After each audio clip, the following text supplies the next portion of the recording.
ऐसे तो भारत के इतिहास में कई बहादुरी के किस्से व दिल दहला देने वाली घटनाएं सामने आती है जो हमारे भारतवर्ष के इतिहास को जीवंत रखे हुए है। साल था 1568, जहां एक और देखा गया जिसमें किले की खामोशी में मौजूद सभी रानियों के द्वारा दूध व गंगा जल से स्नान कर 16 श्रृंगार किया गया। किले में स्थित कुंड को साफ करवाया गया व गंगा जल से पवित्र किया गया। बाद में चंदन की लकड़ी और नारियल से उसमें अग्नि लगाई गई और देखते ही देखते हजारों रानियों ने अपने अपने पति के पांव छूकर अंतिम दर्शन किए और एक एक कर अग्नि में समा गई।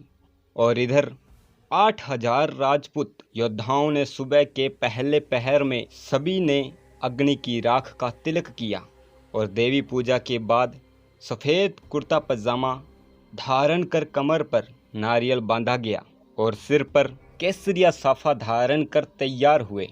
इन सब के बाद सभी योद्धा भूखे शेर बन गए थे। सुबह होते ही किलों के दरवाजे खोले गए, वीरों ने युद्ध में प्रवेश किया। युद्ध शुरू होते ही वीर योद्धाओं ने कत्लेआम मचा दिया। युद्ध खत्म होते होते 8000 वीर योद्धाओं ने 40,000 मुगलों को मौत के घाट उतार दिया। उस दिन हुए खौफनाक युद्ध की कहानी इतिहास के पन्नों में चित्तौड़गढ़ के तीसरे साके के नाम से दर्ज है। क्या कारण था इस खौफनाक जंग का? क्या कारण रहा होगा जिसके कारण चित्तौड़ को भारी नुकसान चुकाना पड़ा? इसको जानने के लिए हमें चलना होगा चित्तौड़गढ़ दुर्ग के इतिहास की गहराइयों में। राजस्थान के दक्षिणी भाग में स्थित राज्य का गौरवशाली जिला, जिसका अतीत समृद्धशाली और वैभवशाली रहा है। राजस्थान की राजधानी जयपुर से 310 किलोमीटर दक्षिण में स्थित है चित्तौड़गढ़। चित्तौड़गढ़ शहर गंभीरी व बेड़च नदियों के किनारे बसा है। चित्तौड़गढ़ राजपूती परंपरा के अप्रतिम शौर्य, शक्ति, भक्ति एवं बलिदान के लिए प्रसिद्ध है। यहाँ के ध्वस्त किलों के महल, भवन एवं मंदिर आदि स्मारक अभी भी अतीत को जीवंत करने में सक्षम हैं। यह जिला अपने लोक कला के लिए भी प्रसिद्ध है। चित्तौड़गढ़ की धरती पर ही बना है किलों के सिरमौर कहा जाने वाला चित्तौड़गढ़ का किला। प्रारंभ में यह प्रदेश मौर्य वंश, गुहिल वंश व सिसोदिया वंश के अधीन रहा। राजस्थान का गौरव के नाम से विख्यात चित्तौड़गढ़ की नींव कुमारपाल प्रबंध के अनुसार मौर्य वंश के राजा चित्रांगद मौर्य ने रखी। प्रारंभ में यह गढ़ चित्रकूट के नाम से जाना जाता था। 734 ईस्वी में मान मोरी नामक शासक से इस दुर्ग को बप्पा रावल ने जीत कर गुहिल वंश के अधीन कर लिया। दिल्ली से गुजरात या मालवा जाते वक्त चित्तौड़गढ़ से होकर गुजरना पड़ता था, इसलिए इसे मालवा का प्रवेश द्वार व राजस्थान का दक्षिणी द्वार आदि नामों से जाना जाता है। यह क्षेत्रफल की दृष्टि से सबसे बड़ा दुर्ग व राजस्थान का पहला व सबसे बड़ा लिविंग फोर्ट है। 1326 ईस्वी में अलाउद्दीन खिलजी के गवर्नर मालदेव के पुत्र जैसा को पराजित कर हमीर ने चित्तौड़गढ़ के दुर्ग पर अपना अधिकार करके सिसोदिया वंश की स्थापना की। चित्तौड़गढ़ दुर्ग स्वतंत्रता और स्वाभिमान के संघर्ष का प्रतीक है। राणा कुंभा और राणा सांगा के पराक्रम एवं राणा प्रताप की स्वातंत्र्य चेतना का प्रतीक है। चित्तौड़ के लिए कहा जाता है कि गढ़ तो गढ़ चित्तौड़गढ़, बाकी सब गढ़ैया, यानी चित्तौड़ का किला ही असली किला है, बाकी सब इसके सामने फीके हैं। कहते हैं कि 12वीं सदी में चित्तौड़गढ़ पर समर सिंह का शासन था। समर सिंह का पुत्र था रतन सिंह, जिन्होंने अलाउद्दीन के सेनापति उलुग खां व नुसरत खां के नेतृत्व में दिल्ली से गुजरात विजय के लिए जा रही सेना को रोककर उनसे कर वसूल किया।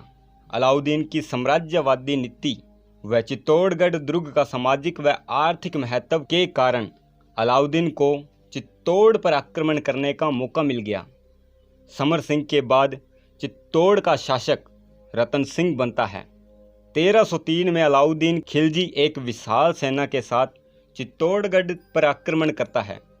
25 अगस्त 1303 को चित्तौड़गढ़ का पहला साका हुआ, जिसमें रतन सिंह व सेनापति गोरा बादल और अन्य वीर योद्धाओं ने केसरिया बाना पहनकर युद्ध किया और रानी पद्मिनी के नेतृत्व में अन्य रानियों ने अग्निकुंड में प्रवेश करके जौहर किया। इस तरह से 1303 में चित्तौड़गढ़ का पहला साका हुआ। वहीं 1535 में चित्तौड़गढ़ का दूसरा साका हुआ, जब गुजरात का शासक बहादुर शाह ने चित्तौड़ पर आक्रमण किया, जिसमें रानी कर्णावती के नेतृत्व में 13,000 राजपूत स्त्रियों ने जौहर किया। लेकिन सबसे हैरान कर देने वाला था चित्तौड़ का वह साका जिसमें जयमल पत्ता का वह भक्ति भाव व विश्वास, जिसके प्रति अपने स्वामी की आज्ञा का पालन करते हुए अपने पुरुषार्थ पर अडिग रहे। युद्ध में कल्ला जैसे साहसी वीर पुरुषों का निडर होकर दुश्मन की सेना पर टूट पड़ना ऐसा पहली बार दिखा, जिसमें किसी और के घर की रक्षा के लिए अपने जीवन की परवाह किए बगैर जान हथेली पर रखकर दुश्मन की सेना को पीछे हटने पर मजबूर कर दिया और खुद वीर गति को प्राप्त हो गए। जिस दृश्य को देखकर अकबर भी कई बार घबराया, जो इतिहास के पन्नों में चित्तौड़गढ़ के तीसरे साके के रूप में दर्ज है। साल था 1567। चित्तौड़ पर मेवाड़ी राणा प्रताप के पिता राणा उदय सिंह राज किया करते थे। उस समय दिल्ली की गद्दी पर मुगल बादशाह अकबर का शासन था। तब अकबर ने चित्तौड़ पर आक्रमण करने की योजना बनाई और 60,000 मुगल सेना को लेकर चित्तौड़गढ़ पहुंचा। उस वक्त महाराणा उदय सिंह भी लोहा लेने के लिए तैयार हुए, पर मेवाड़ के तत्कालीन ठाकुरों और मुरावों ने मेवाड़ हित में कहा कि आप ना लड़ें, क्योंकि आपको कुंभलगढ़ में सेना मजबूत करनी है। अंत तक ना मानने पर भी उमराव ठाकुरों ने उन्हें कुंभलगढ़ भेज दिया और फैसला किया मेड़ता के वीर जयमल मेड़तिया को चित्तौड़ का सेनापति भार सौंपने का, और जयमल के साथ पत्ता चुंडावत को भी नियुक्त किया गया। मेड़ता में खबर मिलते ही जयमल व उसके भाई बंधु प्रताप सिंह चित्तौड़ की तरफ निकल पड़े। मेड़ता के वीर चित्तौड़ में प्रवेश कर गए। किले की प्रजा को सुरक्षित करने में जुटे ही थे कि तभी खबर मिलती है कि मुगल सेना ने 10 किलोमीटर किले के नीचे डेरा जमा दिया है। किले के 9 दरवाजों को बंद किया गया और 8,000 राजपूत वीर किले में स्थित प्रजा की सुरक्षा में वहीं रही। मुगलों ने किले पर कई बार आक्रमण किया, परंतु हर बार मुगल सेना असफल रही। आखिर में मुगलों ने किले की दीवारों के नीचे सुरंग बनाकर और दरवाजे के पास दीवारें तोड़ी, पर योद्धा रात में उसे फिर से बना देते। ये जद्दोजहद 5 माह तक चलती रही, पर किले के नीचे मुगलों की लाशें बिछती गई।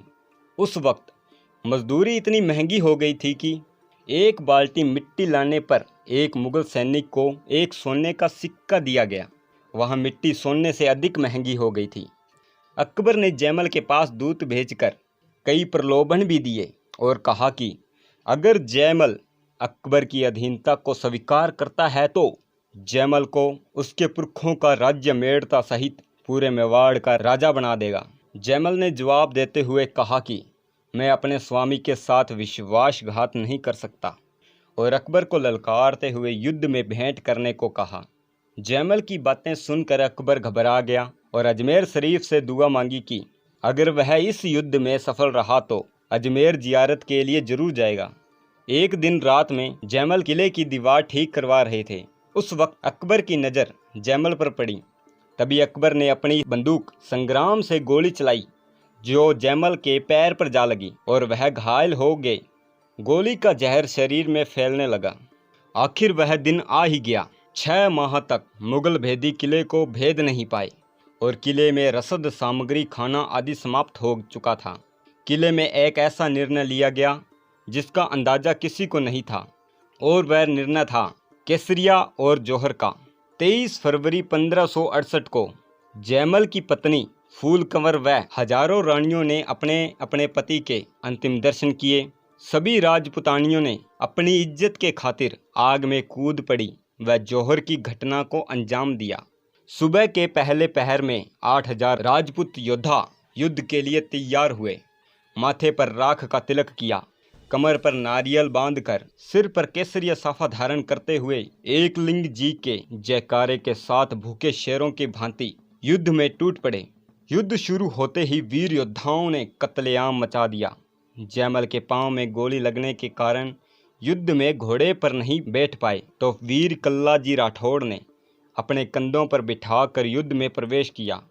अकबर दूर से ही सब देखता रहा। जयमल व कल्ला ने तलवारों का जौहर दिखाया। 2 पांव 4 हाथ से मार काट करते गए। उन्हें देख मुगल सेना भागने लगी। जयमल व कल्ला के शौर्य को देख ऐसा प्रतीत हो रहा था कि मानो स्वयं 4 हाथों वाले देवता इस युद्ध में प्रवेश कर चुके हैं। स्वयं अकबर यह दृश्य को देखकर अपनी शुद्ध बुद्ध खो बैठा।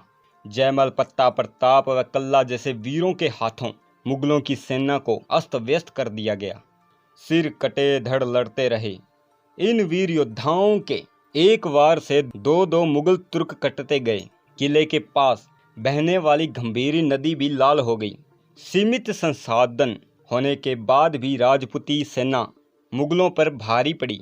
युद्ध समाप्त हुआ। कुल 48,000 सैनिक मारे गए, जिनमें से पूरे 8,000 राजपूत वीर गति को समाप्त हो गए, तो बदले में 40,000 मुगलों को भी साथ ले गए। बचे तो सिर्फ अकबर के साथ 20,000 मुगल। युद्ध के बाद अकबर किले में गया तो वहां उसे कुछ नहीं मिला। तभी अकबर ने चित्तौड़ की शक्ति कुचलने के लिए किले में कत्लेआम करने का आदेश दिया और मुगलों द्वारा 30,000 आम जनता को क्रूरता के साथ मारा गया। यह कत्लेआम अकबर के जीवन पर बहुत बड़ा धब्बा है, जो अकबर को महान होने पर अंकुश लगाती है। अकबर जयमल व पत्ता की वीरता से काफ़ी प्रभावित था और नरसंहार का कलंक धोने के लिए अकबर ने उनकी अश्वारूढ़ मूर्तियां आगरा के किले के मुख्य द्वार पर लगवाई।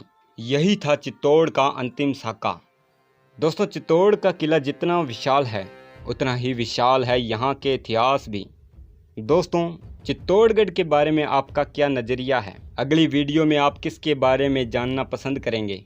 वह हमारे द्वारा दी गई जानकारी आपको कैसे लगी? कमेंट में ज़रूर बताएं। हमारी सहायता के लिए लाइक, शेयर, सब्सक्राइब अवश्य करें। तो हम फिर मिलेंगे। जय हिंद, जय भारत।